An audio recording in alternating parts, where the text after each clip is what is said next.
Dear viewers, welcome to a new tutorial. English গ্রামারের একটি গুরুত্বপূর্ণ টপিক হচ্ছে সাবজেক্ট ভার্ব এগ্রিমেন্ট। আজকে আমরা সাবজেক্ট ভার্ব এগ্রিমেন্টের সেকেন্ড টিউটোরিয়ালে আপনাদের স্বাগত জানাচ্ছি। আপনারা জানেন যে ইংরেজি গ্রামারের একটা ইংরেজি সেন্টেন্সের সাবজেক্টটি সিঙ্গুলার এবং প্লুরাল অনুসারে ভার্ব ব্যবহৃত হয়। সাবজেক্টটির মধ্যে যদি অ্যান্ড যুক্ত থাকে তাহলে সাবজেক্টটি কি সিঙ্গুলার হবে না প্লুরাল হবে, সেইটাই আজকে আমরা দেখব। আপনারা স্ক্রিনে একটি সেন্টেন্স দেখতে পাচ্ছেন। সেন্টেন্সটি হচ্ছে a pencil and an eraser make or makes writing easier. এই সেন্টেন্সের মধ্যে a pencil and an eraser এটি হচ্ছে সাবজেক্ট সেন্টেন্সের। এ পেন্সিল অ্যান্ড অ্যান এরেজারের মাঝখানে দেখেন অ্যান্ড যুক্ত আছে। সুতরাং অ্যান্ড যুক্ত দুটি নাউন বা তিনটি নাউন যদি থাকে তাহলে সেক্ষেত্রে আমরা ভার্বটা কি হিসেবে ধরব? দেখুন, নাউন দুটি নাউন যদি অ্যান্ড দ্বারা যুক্ত থাকে, নাউন বা প্রোনাউন যদি অ্যান্ড দ্বারা যুক্ত থাকে তাহলে কিন্তু এটা হচ্ছে প্লুরাল সাবজেক্ট, সেই হিসেবে ভার্বটাও হবে প্লুরাল। সুতরাং আমরা নির্দ্বিধায় বলতে পারি যে এখানে এই পেন্সিল অ্যান্ড অ্যান ইরেজারের সাথে মেক ব্যবহৃত হবে। আশা করছি এটা বুঝতে পেরেছেন।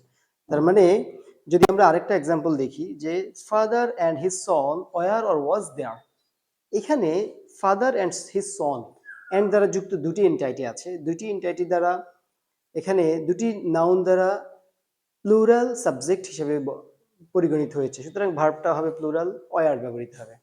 এই সেন্টেন্সে দেখি the bed and breakfast is or are charming. এখানে ব্রেড অ্যান্ড ব্রেকফাস্টের মাঝখানে কিন্তু অ্যান্ড যুক্ত আছে। এই অ্যান্ডটাকে অ্যান্ড দ্বারা যুক্ত হওয়ার কারণে এটা কি সিঙ্গুলার হবে না প্লুরাল হবে?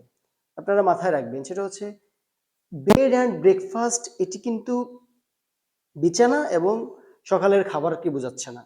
আমরা যদি কোনো হোটেলে থাকার জন্য বুক করি তাহলে রাতের থাকা এবং সকালের খাবার দুটির জন্যই এই হোটেলের বুক করা হয় এবং ভাড়া দেওয়া হয়।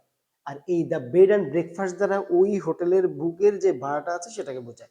দিস ইজ এ সিঙ্গল এন্টাইটি, অর্থাৎ একটা সিঙ্গুলার আইডিয়াকে বোঝাচ্ছে এখানে। সুতরাং এখানে সেন্টেন্সটার সাবজেক্ট হচ্ছে সিঙ্গুলার অ্যান্ড থাকার পরেও, আর সেই হিসাবে এখানে ইজ ব্যবহৃত হবে। এরকম আরো সিঙ্গুলার আইডিয়া যুক্ত ফ্রেজ আছে হচ্ছে the horse and the carriage, তারপরে হচ্ছে the colour and style, honour and glory, তারপর হচ্ছে drinking and driving. All of this are singular ideas phrase. সুতরাং এগুলো যদি সাবজেক্ট হিসেবে আমরা কোনো সেন্টেন্সে পাই তাহলে এই সাবজেক্ট হিসেবে পাওয়ার কারণে এটা সিঙ্গুলার হবে।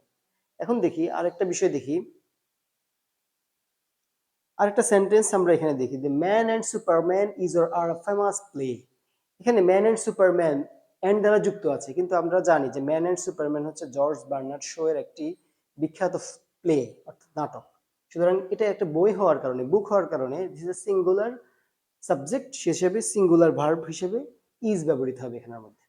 আপনারা বুঝতে পেরেছেন আশা করছি। তারপরে আরেকটা রুলস দেখি আমরা, দুটি নাউন যদি একটা মাত্র আর্টিকেল দা অথবা এ যেটাই হোক একটা মাত্র আর্টিকেল দ্বারা যুক্ত হয়, ডেফিনেট আর্টিকেল দ্বারা যুক্ত হয়, দুটি নাউন বা তিনটি নাউন যতগুলোই হোক, সেই হিসাবে এই নাউনটা কিন্তু পুরোটা সিঙ্গুলার, ভার্বটা হবে সেক্ষেত্রে সিঙ্গুলার। অ্যান্ড যুক্ত আছে কিন্তু তারপরে এটা সিঙ্গুলার হিসেবে পরিগণিত হবে।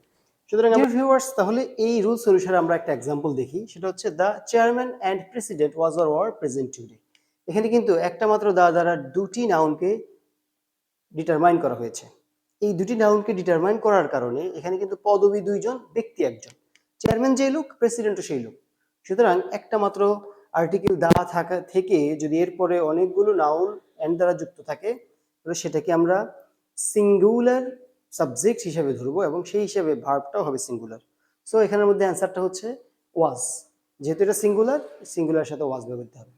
কিন্তু যদি সেম ভাবে প্রত্যেকটা নাউনের পূর্বেই যদি ডেফিনেট আর্টিকেল দেওয়া থাকে তাহলে কিন্তু সেই সাবজেক্টটা আর সিঙ্গুলার থাকে না, সেটা প্লুরাল হয়ে যায়। সেখানে এন্টাইটি বা সত্তা দুইজন হয়ে যায়, বা যতগুলো নাউন থাকে ততগুলো সত্তা হয়ে যায়। যেমন the messenger and the ambassador have or has gone there. এখানে মেসেঞ্জার এবং অ্যাম্বাসেডার দুটি নাউনের পূর্বেই আর্টিকেল দা ব্যবহৃত হয়েছে, অর্থাৎ এই জায়গায় কিন্তু ডেজিগনেশন যতগুলো, আর্টিকেলও ততগুলো। সুতরাং এখানের মধ্যে ডেজিগনেশন যতগুলো, আর্টিকেল ততগুলো থাকার কারণে এই জায়গায় সাবজেক্ট হচ্ছে, এন্টাইটি হচ্ছে দুটি। সুতরাং এখানের মধ্যে সাবজেক্টটা হবে প্লুরাল, সেই হিসাবে ভার্ব হবে প্লুরাল। সুতরাং আমরা দেখলাম যে এন দ্বারা যুক্ত নাউন সেটা সিঙ্গুলার কি প্লুরাল, অনেকগুলো ক্রাইটেরিয়া মেনটেন করে আমরা সেটা বিবেচনা করতে হবে। আজকের এই টিউটোরিয়ালের মধ্য দিয়ে আশা করছি অ্যান্ড দ্বারা যুক্ত যে কোনো সাবজেক্ট সেটি কি সিঙ্গুলার নাকি প্লুরাল সেই কনফিউশন আপনাদের দূর হবে। ধন্যবাদ সকলকে।